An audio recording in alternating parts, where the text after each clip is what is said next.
What's going on, guys? We're here with another video. We're back working on the eyeball Xbox, sort of. So today we got a package. No, it didn't show up like this. I just kind of took the label off. But when I said I had a possible solution for the issues with the eyeball Xbox, I think we have it here.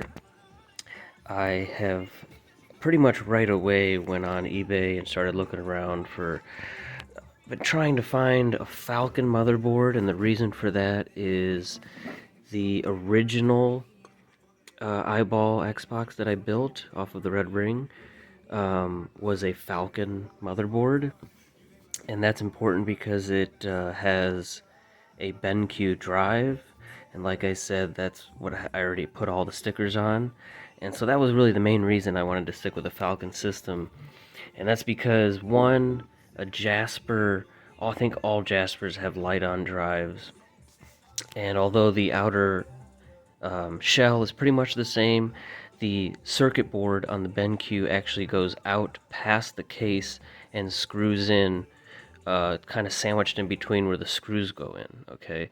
And the light-on drives don't have that. It's just top bolted to bottom as far as the case goes. And I've tried putting the BenQ case on a light-on and vice versa, and it just doesn't quite fit very well. Now, I just didn't want to deal with having to try to modify it to make it to fit. Anyway, I ended up, as you know, we had the Red Ring Xbox that turned out to be very difficult to, they're over here, that I was able to fix and get it working, and we had it as an air-cooled system with the raindrop glow-in-the-dark effect paint and, you know, this eyeball fan on there.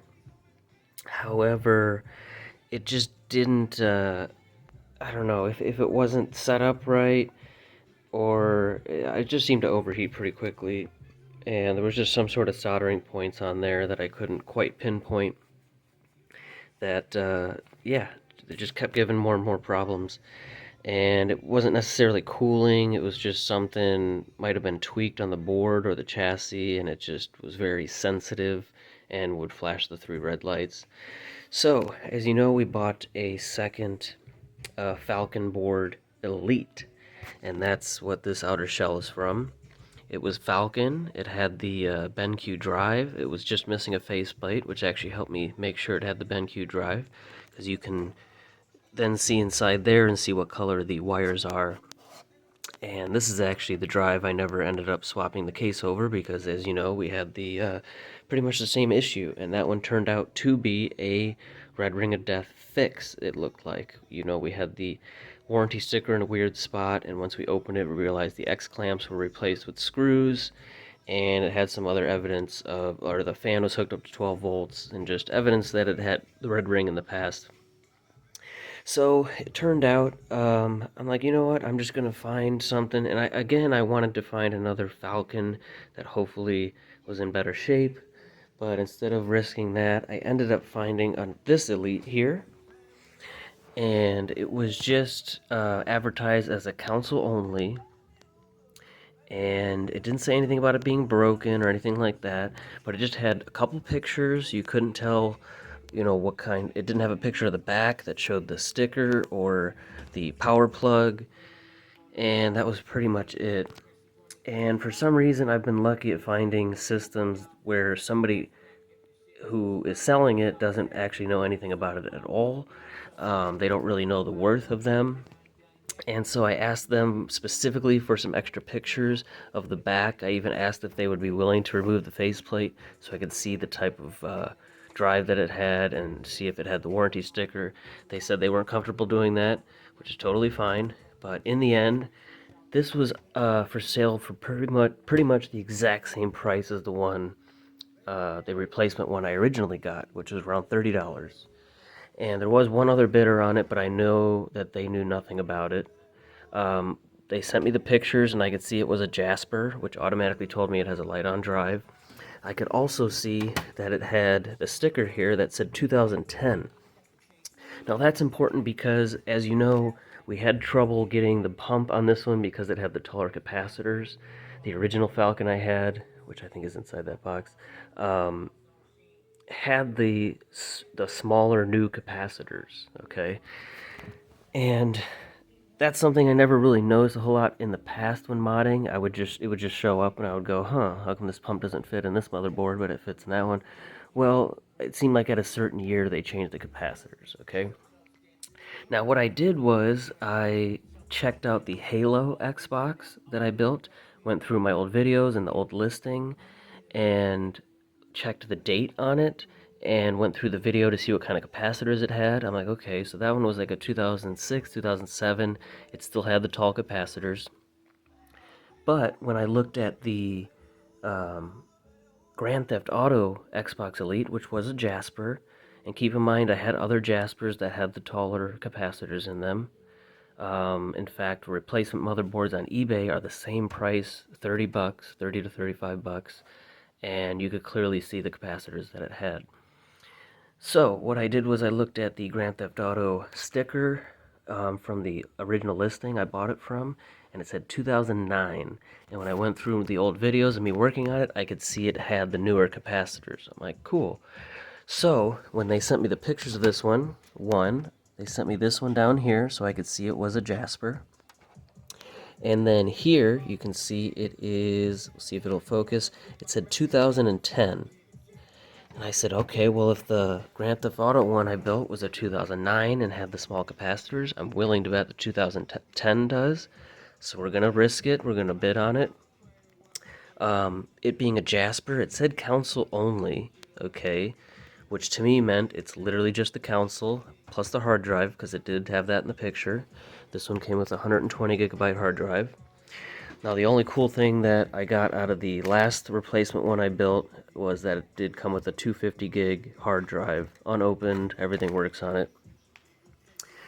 So, I'm like, well, I guess we're going to pivot the eyeball Xbox and put it onto this one, and I'm just going to see if I can figure out how to get that shell from the BenQ drive onto this Lite-On, because it's probably definitely a Lite-On drive, especially it being a newer system out of all the 360s. Alright, and on top of that, the only power supply I have left for the Fat 360s is a 200 watt. And when that one's perfect for the other Red Ring of Death Xbox that I got with that one I've talked about before, it's the non-HDMI one, and it's an original Zephyr or Xenon that needs a 200 watt power supply. So that's perfect, I can keep that for that one, but I don't necessarily want to use this big 200 watt for a Jasper. So I went ahead and bid on, it was like $1.25 plus $10 shipping. I found a 150 watt power supply. I thought that would be perfect. Now, this was from Kalamazoo Goodwill on eBay. It actually came with the power supply and the AV cable. So it's literally everything except a controller. And I still got it for $35, including shipping, and they shipped it immediately. She was super helpful. She sent me the pictures. So, first things first, we're going to make sure this actually works. Alright, and as you can see, everything works great, and the one picture they did have in the listing was the disk drive being open. So not only did I pay about the same for an old Falcon that was a Red Ring of Death fix, that literally was just the console and was missing the faceplate, and after a little bit of tweaking already showed the error sign again. For just a few bucks more, I got a Jasper, also with a hard drive. Honestly, the whole thing on the outside is actually in really good condition. It has a broken USB door, of course, but it's just missing the spring. I popped the faceplate off. Still has the warranty sticker. It has never been opened before. And it doesn't have a jammed disk drive. Put that back on. And not only is it not jammed, this is probably one of the best working disk drives I have gotten out of the recent systems I've bought. Usually even the ones that work, they kind of are a little slow and whatnot, but this one is working fantastically. I'm willing to bet that it's not even that dirty on the inside. I mean, I don't really see a lot of dust built up on these vents or anything like that. And the last thing I need to do is pop this guy open and make sure it does have the shorter capacitors, then I don't have to worry about bending any out of the way or doing any modifications to get our pump and all the other stuff to fit. So yeah, now we're going to rebuild the eyeball Xbox with a proper Jasper motherboard, and yeah, it should be awesome. For now, I'm going to go ahead and make sure it does in fact load games and everything. I've got my profile on this USB that I've been playing on here recently, which I've been doing Need for Speed Most Wanted, of course. So we're going to put that in. I'm going to play. I mean, I usually play for an hour or so before bed anyway, during the weeknights, just to unwind a little bit. So we're going to play this for a little bit, make sure everything's good. There's no errors or anything. I know it has the original Microsoft warranty, so there's no way it's had any issues. And since it's a Jasper, it probably hasn't had any issues, especially seeing how good of condition it's been kept in. So thank you so much to Kalamazoo Goodwill. This has been an awesome listing so far. And yeah, let's go ahead and test it out. And then we're going to start to crack it open and just make sure everything's cool on the inside. And then we're going to swap everything over once again. This video will probably just be me showing this system here. I honestly could, I mean, especially since it came with the cables, I could just throw in a controller. I even have an all-black Elite controller there. And I could just resell this for probably like $100 more than I even paid for it. But I want to use this one as the eyeball Xbox because, again, that one's really shaping up to probably be the coolest build ever. At least on par with this one. I mean, I love this system here. It's been awesome. And I will actually rebuild this one as well, just to, fix the LED strip and do a couple other things. I might actually put a fan on the outside. I'm just experimenting with that. With no fan on here. I mean, it has the original stock fan, but the case hasn't been cut out at all. Basically, I'm just blocking the exhaust vent on this Xbox with a radiator that's copper and gets really hot. So because of that, I haven't really had any issues other than this game freezing, because that's just what Most Wanted does. Especially when you are using a USB drive and not the original hard drive. It can cause problems. So I ended up putting it on a different USB, and I put it on the USB port in the back instead of the front one, and it has been just totally fine. So I know that's the issue. It's not because it's getting too hot. In fact, these systems get to about 70 Celsius, and this one has only reached a max of 58 Celsius. So it's still better with the water cooling, but if I actually put a fan on here to help the exhaust air come out, I'm sure this is going to be at least 20 degrees cooler than stock. So 20 to 25 at least. But anyway, let's move on to this one. I'm going to go ahead and play here for a little bit, and then we will crack it open. Also, it's really nice. I mean, once the game spins up, this is for pretty much all 360s. It just has a hum to it that's not super loud, but this one, I mean, it still has that hum to it, but I mean, it might even be quieter than the Slim here. And this one I'm pretty sure is a light-on drive. Actually, that one might not be, because I had to modify that one to get the XCM window thing to work. But anyway, I mean, this thing's working great. So we're just going to play this for a little bit, and I'm going to see if, make sure everything runs smoothly and there's no hiccups. Make sure I can feel the air coming out the back. Yeah, so anyway, I'll be back in a little bit. Alright guys, been playing for about 45 minutes or so. Did a couple races. We're now in a police pursuit. We're going to try to end this right here. No issues at all with this system so far. In fact, it's really not even that, it hasn't gotten that warm. See if we can lose this guy right here.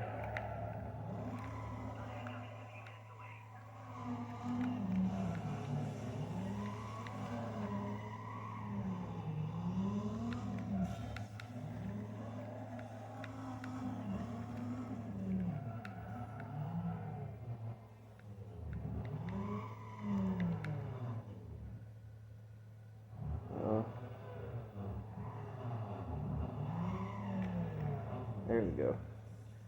Perfect. We're going to hang out here for a second.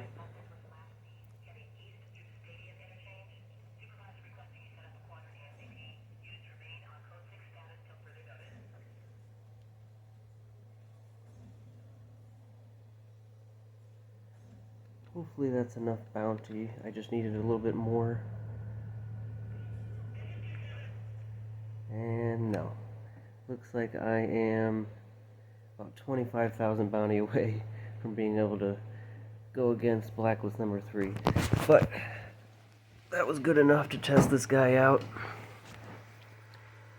You can see, I mean, obviously you can't see the heat, but it's a little bit warm on the back. And honestly, it's really not that warm. So everything seems great with this. I'm going to go ahead and finish up my game real quick, and then we're going to start to disassemble this just enough so I can see the inside, see what we're working with, make sure everything's good, and yeah, make sure that it is in fact the one with the smaller capacitors. If so, we're good to go. We're good to do a second heart transplant. Yeah, it's a little bummer. We're going to pretend like we never even did the first one. However, even given the price of both of these systems that I just bought combined, it's still worth a fully functional Jasper, never been opened, 120 gigabyte hard drive, great shape, nothing seems to be cracked or anything like that. It's really not even scratched up at all. Plus the power supply, I mean, that's awesome. Too bad I won that other one. I mean, it's cool that I won it for a good price, but now I'll have a second 150 watt power supply that I'm probably just going to end up selling. But anyway, let me finish this up, and then we're going to crack this guy open, make sure everything's cool, and we're going to end this video there. And yeah. Alright guys, got it all taken apart, everything is cool. Or taken apart, unplugged rather. Now we're going to take it apart. Take our hard drive out. Pop our faceplate off. See, we've got our warranty sticker there. I'm going to have to remove that one myself. That's good enough. I'll take the top off. Just like that. Got that side popped out. That side. Just like that. Top comes off. It's got all 4 pegs on there. And again, there's almost no dust at all under here. Set that aside. Again, even looking in the top, I don't see any dust at all. Now technically you can take it this far apart without having to mess with the warranty sticker. That only comes into play once you go to take the side pieces off. Boom. All 4. Might be a little dark over here, but just like that. Flip it this way. I'm going to go ahead and pop our tabs off. Start with this side. And then, yes, this is a kitchen knife. But, like that. Nice and careful. There we go. And another good sign is the aluminum sticker here. That means at least the disk drive hasn't been out, which again is just further confirms that we don't have, this hasn't been taken apart this far before. Looks like all those clips already came off. Pop those 2 little tabs, and just like that, the whole side comes off. And first things first, need to remove our eject button there. And then let me grab my Torx bit, which I believe is upstairs. So we're going to pause it real fast. Alright, I haven't done anything else, just got my Torx bit. And we just remove our 6 long silver screws. And right away we don't have replacements on our X clamps. So that's the last little piece I need to guarantee this is the first time this is actually being taken apart. So being the first one to take apart a Jasper system like this is a great sign. Alright, now we just pop all 6 of these long screws out. Set those over here. And then we can go ahead and take our top part of the case off. And it's the moment of truth. Look at that, beautiful. Glad I did that little bit of research. So you see it still has some of the tall capacitors around here, but these are the most important ones. These are replaced with the smaller ones, and that's what's going to allow our pump to sit right here. And there's, I think, a couple more under the hard drive or the DVD drive. And here you can see Phillips and Light-On. So that's the one challenge I'll have, is seeing if I can get the sticker bombed case to fit on the Light-On drive. They are very similar, like I said. It's just the actual where the screws go in. It's a little bit of a difference. And I think what my plan is, I have an extra BenQ drive. That's not for the Halo one. It's not for the replacement Falcon. It's not for the original Falcon from the Eyeball Xbox. It's a fourth one that I have that has the motherboard removed.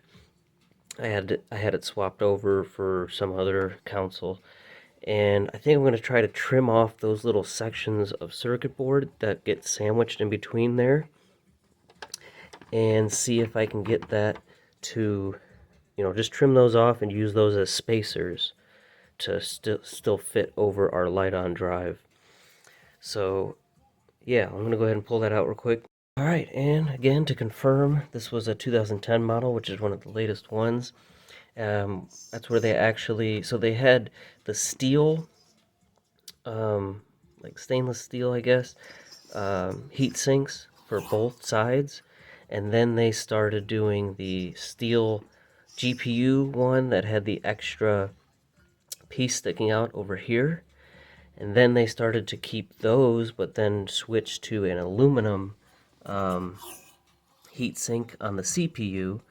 And then the later models actually have both aluminum heatsinks. So this is probably one of the newest ones. I believe, correct me if I'm wrong, they probably made these up until 2012, 2013 maybe? Can't remember exactly. But I think by then they started having the slim consoles as well. But yeah, so this is definitely one of the latest ones. And like I suspected, I mean, there's always going to be a little bit of dust inside your heat sinks.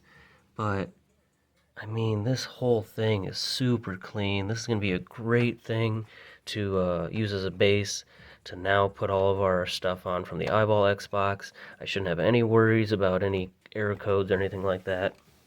Plus, in the end, it's going to make that system even more valuable having a Jasper motherboard. So that is super cool. And I don't have to worry about fixing anything in the DVD drive. Everything works great. So yeah, that's going to conclude this video. It's already pretty long. I know I haven't done much, but yeah, now we have an actual good heart to transplant our Eyeball Xbox onto. So we're going to do that in the next video.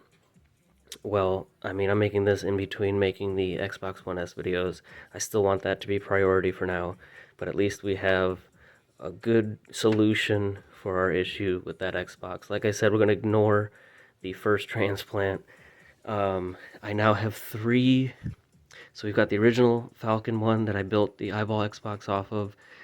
That one, we've got the replacement Elite, and then I still have the Halo original stuff from the Halo one. I'm probably just going to take those 3 consoles and put whatever stock casings and stuff back on those, and maybe even just sell those 3 as an as-is parts Xbox as like a bundle, or just try to sell each one for, you know, 20-30 bucks or something like that. We'll see, just to get some money back for this project. So that's it, guys. Thank you so much for watching. We will see you in the next one. I am once again super excited to get into the Eyeball Xbox. Like, comment, subscribe.